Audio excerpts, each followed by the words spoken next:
I am the owner of the Minja Tale. Subscribe to my channel so you never miss another interesting story.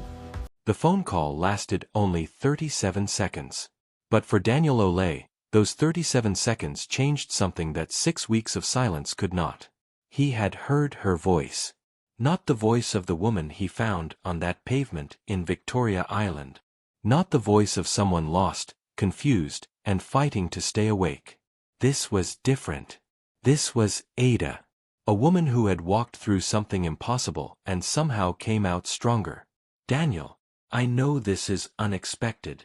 He remembered those words because everything about that moment felt unexpected. No, it is okay, he had replied. But it was not okay. Not because something was wrong. Because something was happening. For 6 weeks, he had wondered about the woman who disappeared from his life as quickly as she entered it. He had wondered if she was safe. If she remembered anything.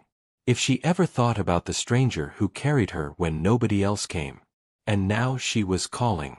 Not because she needed saving. Because she was ready to talk. I wanted to thank you, Ada said. Daniel looked out through the glass window of his apartment overlooking Lagos. The same city that had connected their lives on a night neither of them planned. You do not have to thank me. Yes, I do. Her voice was calm, but Daniel could hear something underneath it. Pain. Not weakness. Pain that had been turned into strength. You saved my life that night. Daniel was quiet. Because he knew something she did not. He did not save her. He only found her. Ada had saved herself. She had survived betrayal from the person who was supposed to protect her. She had stood beside the man who tried to destroy her and smiled while building the case against him. That was not survival. That was war.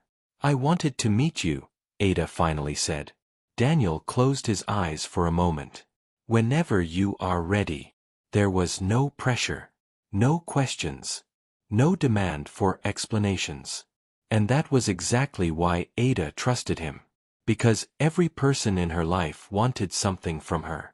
Her family wanted her safety. Her enemies wanted her silence. Marcus wanted her forgiveness.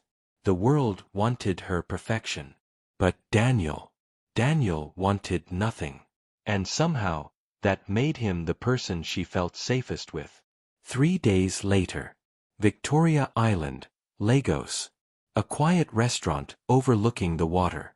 Ada arrived first. Of course she did. She had always arrived first. She studied the room. The exits. The people. The surroundings. The habits of a lawyer never disappeared. Not even when she was trying to have a normal conversation. Then Daniel walked in. For a moment, she did not recognize him. Not because he looked different. Because the memory she had of him was different. She remembered a man standing in darkness, carrying her when she could barely stand. Now she saw something else. A man who carried an entire empire on his shoulders and still remained gentle. Hello, Ada. She smiled slightly. Hello, Daniel. They sat across from each other. Two people who had met during the worst moment of one person's life. But somehow, that moment had created something neither of them expected. I heard what happened, Daniel said carefully. Ada looked at him. You heard. Lagos talks. For the first time in weeks, she smiled. A real smile. Yes. Lagos does talk. But Daniel did not ask about Marcus. He did not ask about the court case. He did not ask about the senator. He asked something else. How are you? And that simple question almost broke her. Because nobody had asked that. Everyone had asked what happened. Everyone wanted details. Everyone wanted the story. But Daniel asked about her. I am learning. Learning what? How to live without always fighting. Daniel understood. Because he knew what it meant to build something from nothing. He knew what it meant to always be prepared for the next attack. You know, he said, sometimes strong people forget they are allowed to rest. Ada looked down at her hands. Those hands had signed contracts, won cases, built arguments, destroyed powerful people. But they had also held fear alone for 6 weeks. "How did you become like this?" she asked. Daniel smiled. "Like what?" "Someone who helps strangers." The question stayed between them. Because Daniel had never told many people his story. "I was not always this person." Ada listened. "My father left when I was young. My mother worked 3 jobs just to keep us alive. I learned early that nobody was coming to save us." His eyes moved toward the city. "So I built something. And now you are one of the richest men in Nigeria." He shook his head. "Money was never the goal." "Then what was?" Daniel looked at her. "To become the person I needed when I was younger." And for the first time in a long time, Ada understood something. Kindness was not weakness. Sometimes kindness was what remained after someone had every reason to become cruel. Meanwhile, across Lagos, Senator Bode Ademi sat inside his private office. The room was exactly as powerful as he was. Expensive furniture, important documents, photographs with presidents and businessmen. Everything showed success. Everything except his face. Because for the first time in decades, Senator Ademi was afraid. The criminal investigation was moving faster than expected. The evidence was stronger than expected. And the person leading the attack against him was the one person he underestimated. Ada Okonkwo. He had thought she was emotional. He thought marriage would control her. He thought taking away her memory would take away her power. He was wrong. The problem with intelligent people, he realized too late, was that when they discovered the truth, they did not just react. They calculated. They prepared. They waited. And Ada had waited. A knock came at the door. Marcus entered. The relationship between father and son had changed. Before, Marcus followed. Now, Marcus questioned. She met him. The senator looked up. "Who?" "Daniel Ole." For a moment, silence filled the room. The senator knew the name. Everyone in Lagos knew the name. A self-made billionaire. A man with influence. A man who could not be controlled. "That is not a problem," the senator said. But Marcus saw through him. "You are worried." The senator looked at his son. No. But Marcus knew. Because for the first time, he saw something he had never seen before. His father was uncertain. At the Okonkwo mansion, Ada stood with her mother. The relationship between them had changed. Not broken. Stronger. "You trust him?" Her mother's question was simple. Ada knew exactly who she meant. "Daniel." Her mother nodded. Ada thought about it. "I do." "Why?" "Because he saved me. Because he asked for nothing. Because he saw me when I was powerless and treated me with dignity." But she only said one thing. "Because when everyone else wanted something from me, he only wanted me to be safe." Her mother smiled softly. "That is rare." Ada looked outside. Lagos was moving like always. Cars, people, noise, life. But inside her, something was changing. For 6 weeks, she had lived only for revenge. For justice. For proving the truth. But now, for the first time, she wondered what came after winning. Because winning was easy compared to rebuilding. The next morning, Detective Akin Salami arrived at the Okonkwo office. And his expression told Ada immediately that something had changed. "You found something." He placed a file on the table. "I found something bigger." Ada opened it. Inside were documents. Photographs. Transactions. Names. And one name she did not expect.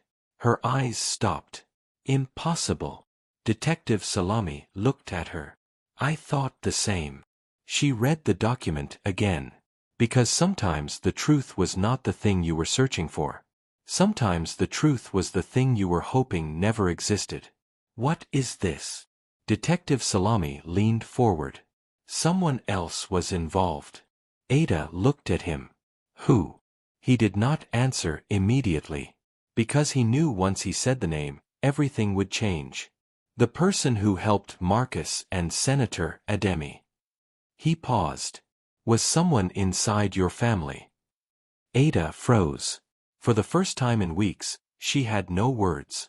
Because she had fought enemies outside the house. She had prepared for betrayal from strangers. But betrayal from family?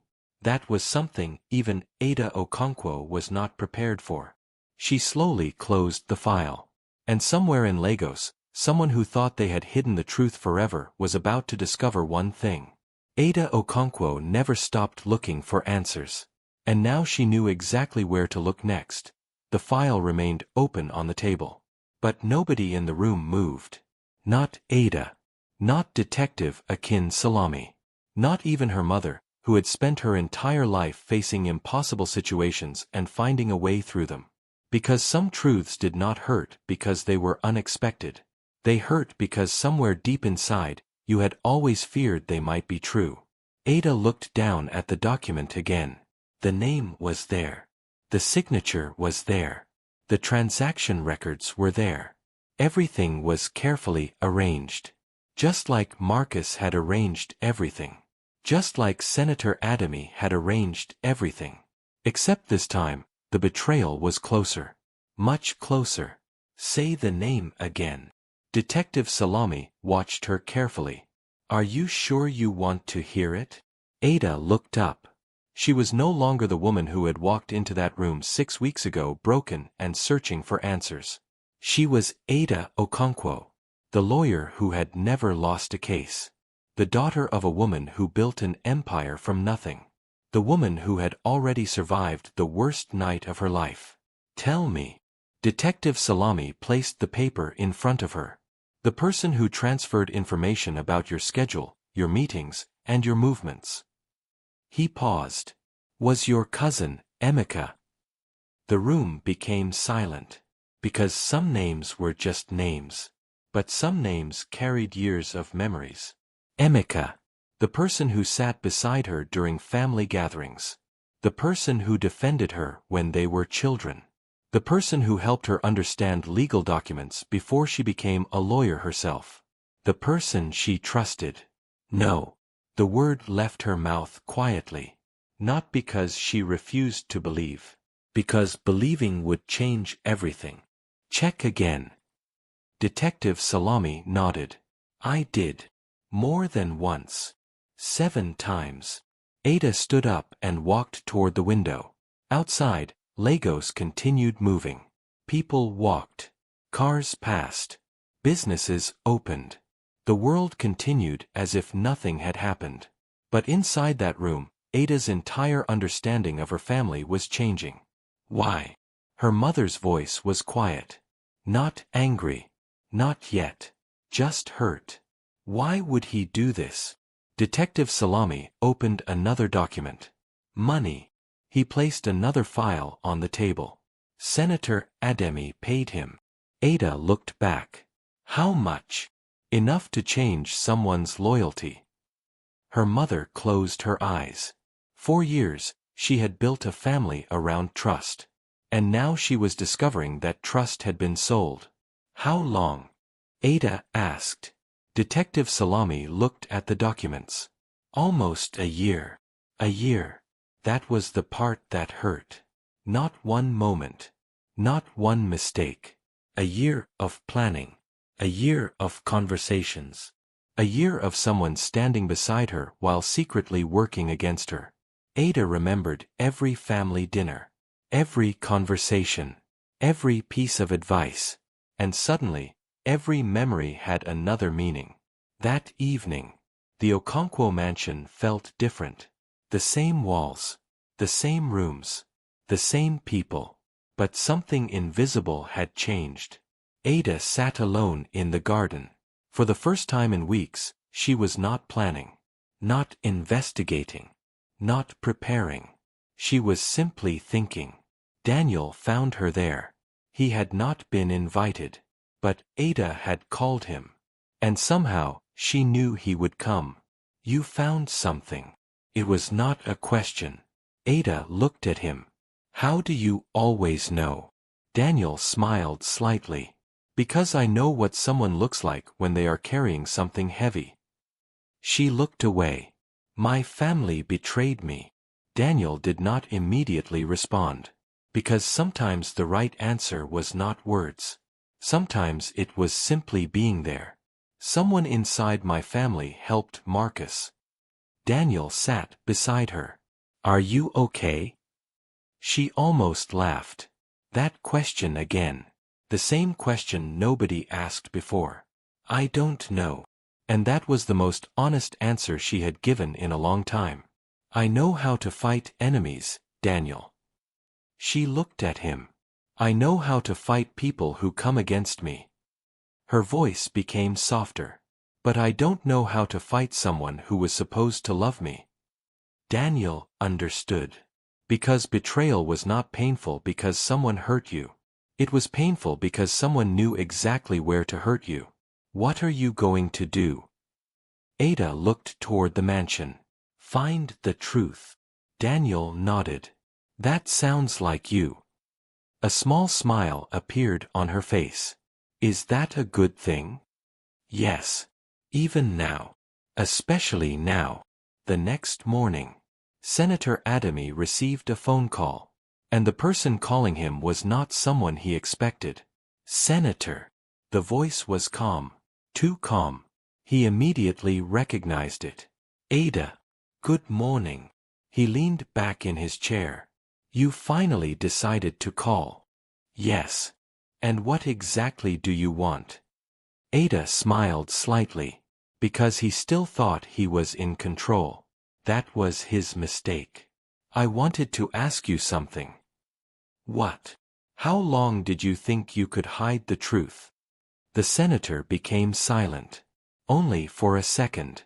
But Ada noticed. She noticed everything.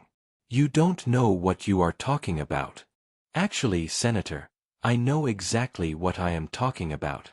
She looked at the documents on her desk. The money transfers. His expression changed. The communication records. Another pause. The person inside my family. This time, he did not answer. And that silence told her everything. You underestimated me. The senator finally spoke. You are emotional. No. Ada's voice became stronger. I was emotional 6 weeks ago. She looked outside. Today, I am prepared. The senator laughed softly. You think you have won? No. Ada replied. I know I have. Then she ended the call. Marcus heard about the call an hour later. And for the first time, he looked genuinely afraid. She knows. The senator looked at him. She knows about Emeka. Marcus sat down. What are we going to do? The senator stared at his son. A question he never expected Marcus to ask. Because his son was always the one who followed orders. But now he was afraid. You need to fix this. Marcus looked at him. Fix what? Everything. Marcus laughed bitterly. You told me everything would be fine. The senator's expression hardened. Be careful. No. Marcus stood up. For years, I did everything you asked. His voice shook. I lost Ada because of this plan. You never loved her. Marcus looked at him. And for the first time, he disagreed. I did. The senator went quiet. Because that was the one thing Marcus had never admitted. I loved her. Marcus looked down. But I was too weak to protect her. 3 days later. The Lagos High Court. The courtroom was full. The case against Senator Ademy had become the biggest story in Nigeria. Powerful people watched. Journalists waited. Everyone wanted to know one thing. Could someone powerful finally be defeated? Ada walked into the courtroom. Not as a victim. Not as someone seeking revenge. As an attorney. As a woman demanding justice. Her mother sat behind her. Daniel sat further away. He did not need to be close. He only needed to be there. Detective Salami had warned her. The hardest part will not be proving what they did. Ada looked at him. What will it be? Accepting who helped them. She already knew. The truth was painful. But truth had always been her weapon. The judge entered. Everyone stood. And when Ada stood before the court, everyone became quiet. My lord. Her voice was steady. The evidence will show that this was not an accident. She looked toward Senator Ademi. It was a plan. A plan built on power, money, and the belief that some people were untouchable. But the law does not care about someone's position. She paused. The law cares about the truth. And in that moment, everyone understood something. The woman who had been targeted. The woman who had been betrayed. The woman who had been left on a street in Lagos. Was now the person standing in the center of the room with the power to bring everything down. But as Ada opened the final file of evidence, she noticed something. A small detail. A name. A connection she had missed before. And her expression changed. Because the person who betrayed her family was not working alone. There was someone else. Someone closer. Someone she never suspected. And this time, the truth was going to hurt more than anything before. The courtroom was silent. Not the silence of an empty room. The silence of hundreds of people waiting for one person to speak. Ada Okonkwo stood in front of the judge with the confidence of someone who had spent her entire life preparing for moments like this. But inside, something was different. Because this was not just another case. This was her life. Her family. Her trust. Her pain. And as she opened the final file in front of her, she saw the name again. The name that did not belong there. Her fingers stopped moving. For a moment, nobody noticed. But Daniel noticed. He had learned something about Ada. She was not a person who showed fear easily. So when her expression changed, even slightly, he knew something had happened. Something serious. Ms. Okonkwo. The judge's voice brought her back. Ada closed the file slowly. My apologies, my lord. The judge looked at her carefully. You may continue. She nodded. But now she had a new question.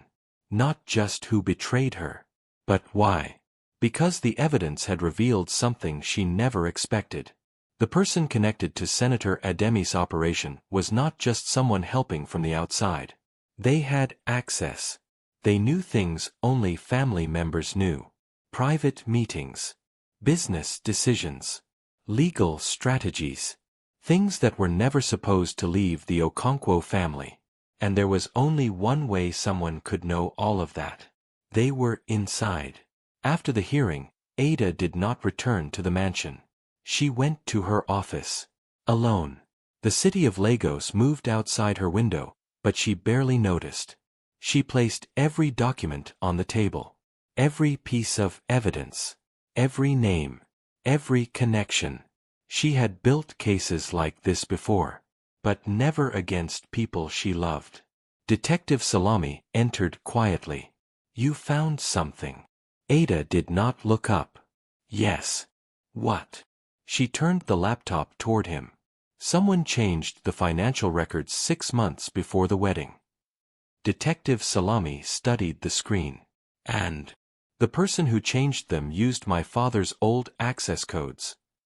He looked at her. Your father's. Ada nodded. My father's codes were never shared. The room became heavier. Because now the question was not only about betrayal.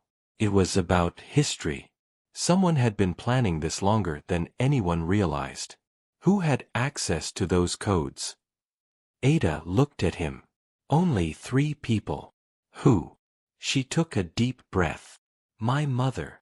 She paused. Me. Another pause.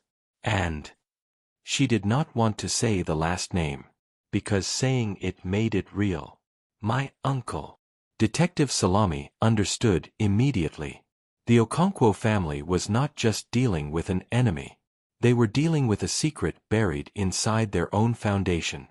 That night, Ada went to see her mother. She found her sitting in the same room where she had built the empire. The room where every important decision had been made. Her mother looked at her daughter and immediately knew. What happened? Ada sat down. Mama. That one word was enough. Because mothers know. Before explanations. Before evidence. Before facts. They know when something is hurting their child. What did you find? Ada placed the documents on the table. Her mother read them carefully. Slowly. And with every page, her expression changed. No. It was barely a whisper. Ada looked at her. You know something. Her mother looked away. And that was the answer. Ada felt something break inside. Not because her mother had done something wrong. Because her mother knew something.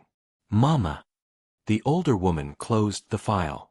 There are things about this family you do not know. Ada stared at her. Then tell me.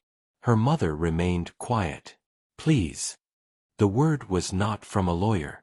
Not from a powerful woman. From a daughter. Her mother finally spoke. Your uncle was not always the person you know today. Ada listened. Years ago, before you were old enough to understand business, there was a fight over the company. The company?